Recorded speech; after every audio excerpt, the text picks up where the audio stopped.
जहां शिव ने देवताओं को दिए दर्शन, जहां अश्वत्थामा ने किया शिव की उपासना, जहां अश्वत्थामा को मिला अमरता का वरदान, जहां शिव की जटाओं से निकली दूध की धारा, जहां जलधारा करती है शिव का जलाभिषेक, जहां गुरुद्रोण को शिव ने दिया अस्त्र शस्त्र और धनुर्विद्या का ज्ञान।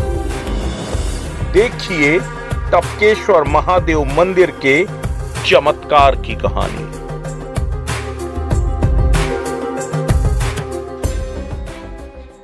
देवभूमि उत्तराखंड में देहरादून से महज 7 किलोमीटर की दूरी पर स्थित है प्रसिद्ध टपकेश्वर महादेव।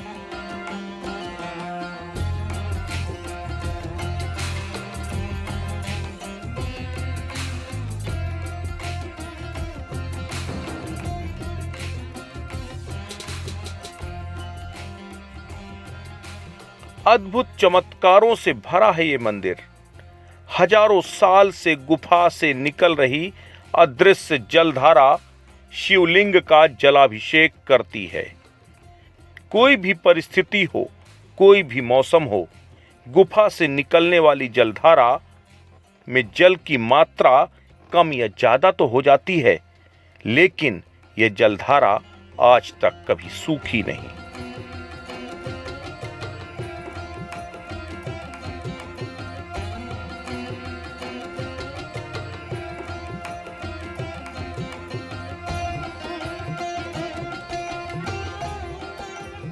गुफा में पानी कहां से आता है, कहां जाता है, किसी को नहीं मालूम।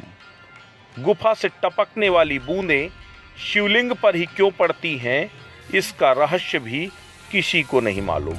हाँ, इतना जरूर बताया जाता है कि कलयुग से पहले ये धारा दुग्ध धारा थी। ये टपकेश्वर महादेव जी है 6500 वर्ष पुराना। तो यहाँ पर पूर्व काल में देवताओं ने भगवान भोलेनाथ की तपस्या की थी। उस तपस्या से प्रकट होके भगवान टपकेश्वर ने उन देवताओं को दर्शन दिया भूलोक से प्रकट होके, और उनकी जो भी जन्म कल्याण के लिए जो कामना थी भगवान भोलेनाथ ने उनकी पूर्ण की। फिर कुछ काल बीतने पर ऋषि मुनि लोग आए, उन्होंने भी भगवान भोलेनाथ की घोर तपस्या की। उस तपस्या से प्रकट होके भगवान भोलेनाथ ने भूलोक से प्रकट होके उनको दर्शन दिया, और उनकी जो भी मोक्ष की कामना थी भगवान भोलेनाथ ने पूर्ण की। फिर ऐसे ही कुछ काल बीतने पर भ्रमण करते करते द्रोणाचार्य जी आए। द्रोणाचार्य जी ने भी यहाँ पर देखा कि गुफा है, शांत वातावरण है। उन्होंने भगवान भोलेनाथ की 12 वर्ष तक घोर तपस्या की, और तपस्या से प्रकट होकर भगवान भोलेनाथ ने उनको भी दर्शन दिया। और द्रोणाचार्य जी ने कहा कि हे भगवान, मुझे आप धनुर्विद्या का ज्ञान दीजिए जिससे मैं जगत में विख्यात हूँ। तो भगवान भोलेनाथ ने उनको धनुर्विद्या का ज्ञान दिया। उस ज्ञान से वो जगत में विख्यात हुए। फिर द्रोणाचार्य जी यहीं पर विराजमान रहने लगे। फिर यहीं रहते रहते फिर उनकी शादी हुई। फिर कई वर्ष तक उनके यहाँ पुत्र नहीं हुआ। फिर वो उदासीन रहने लगे। फिर एक बार आकाशवाणी हुई कि हे द्रोण, तुम निराश नहीं हो, मेरे अंश से तुम्हारे यहाँ पुत्र प्रकट होगा। फिर कुछ काल बीतने पर उनके यहाँ अश्वत्थामा प्रकट हुए, पुत्र हुआ। तो जो अश्वत्थामा प्रकट हुए तो वो जैसे घोड़ा होता है ना, उसको अश्व बोलते हैं, वो हिननाता है, तब बच्चा रोया नहीं, ऐसे हिननाया, फिर उसका नाम रखा अश्वत्थामा। फिर ऐसे ही कुछ बड़ा हुआ अश्वत्थामा। तो अश्वत्थामा जन्म हुआ तो उनकी माता के स्तनों से दूध नहीं आता था। तो माता ने जो चावल का माट आता है उससे उनका चीनी डाल के पालन पोषण करती रही माता उनका। फिर बच्चा 5 वर्ष का हो गया। फिर एक बार ऋषि मुनियों के बच्चे ऐसे घूमने भ्रमण करते आए यहाँ पर, उन्होंने देखा। फिर ये बच्चा भी फिर उनके साथ में उनके ऋषि मुनियों के आश्रम में गया।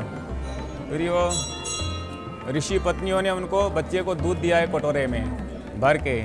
फिर बच्चे ने पिया तो बड़ा उसको मधुर लगा। ने बोला कि हे माताओं ये क्या है?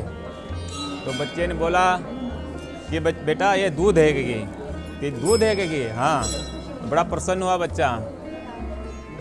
फिर वो वापस आ गया दूध पी के। फिर थोड़ा समय बीतने पर उसने माँ से मांगा कि हे माता मुझे भूख लगी है, दूध पीने को दो।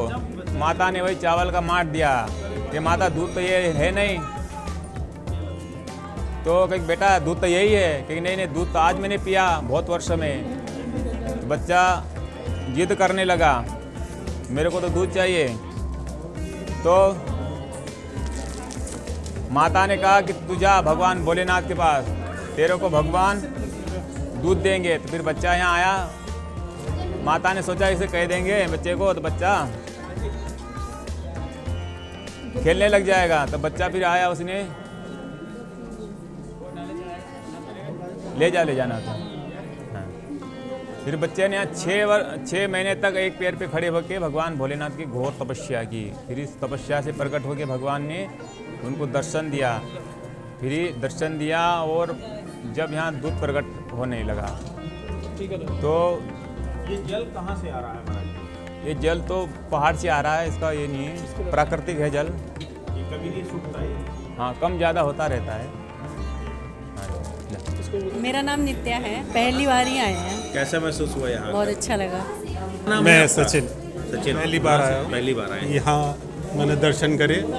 स्वयं प्रभु टपकेश्वर महादेव का अभिषेक हो रहा है, देख के बहुत प्रसन्नता हुई, बहुत ही आनंद की प्राप्ति। दुग्ध धारा से शिव का दुग्धाभिषेक होता था, लेकिन कलयुग में यह दूध की धारा जल धारा में बदल गई।